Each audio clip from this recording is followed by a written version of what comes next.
नमस्कार. कमळ आणि कुमुदिनी ह्याच्यातला फरक आपण बघितला, पण कमळाचे आयुर्वेदाच्या दृष्टिकोनातून आपल्या शरीरावर उत्तम असे कोणकोणते उपयोग होतात हे आज आपण जाणणार आहोत. हे आहे कमळ.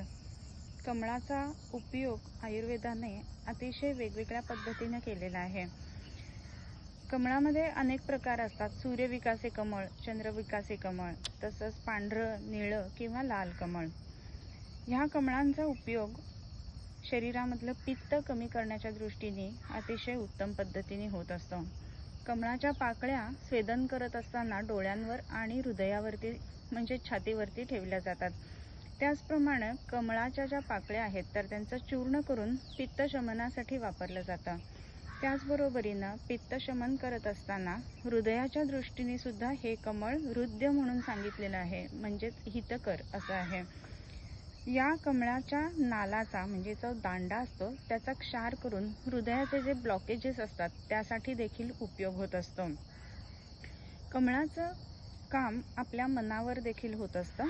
मन शांत करणं, चिडचिडेपणा असेल तर कमी करणं, त्याचबरोबरीनं कॉन्सन्ट्रेशन होत नसेल तर त्या ठिकाणी कॉन्सन्ट्रेशन वाढवणं, यासाठी सुद्धा कमळाचा उपयोग होत असतो. कमळ हे सुमन म्हणजे मन चांगलं करणारं असं आहे आणि ह्या कमळाचा उपयोग पंचकर्मामध्ये, औषधांमध्ये आणि विविध पद्धतीने आयुर्वेदामध्ये सांगितलेलं आहे. हे कमळाचे जे दांडे असतात त्यामध्ये त्याचं बी असतं आणि त्या बीचा अतिशय पौष्टिक म्हणून उपयोग केला जातो. ज्या वेळेला पोटामधला गर्भ वाढत नाही, ज्याला IUGR म्हटलं जातं, अशा ठिकाणी ह्याचा चूर्ण करून त्या कमळाच्या गड्ड्यांचं चूर्ण वापरलं जातं. त्यामुळं गर्भवाढीसाठी, गर्भाचं वजन वाढण्यासाठी देखील अतिशय उत्कृष्ट उपयोग होत असतो.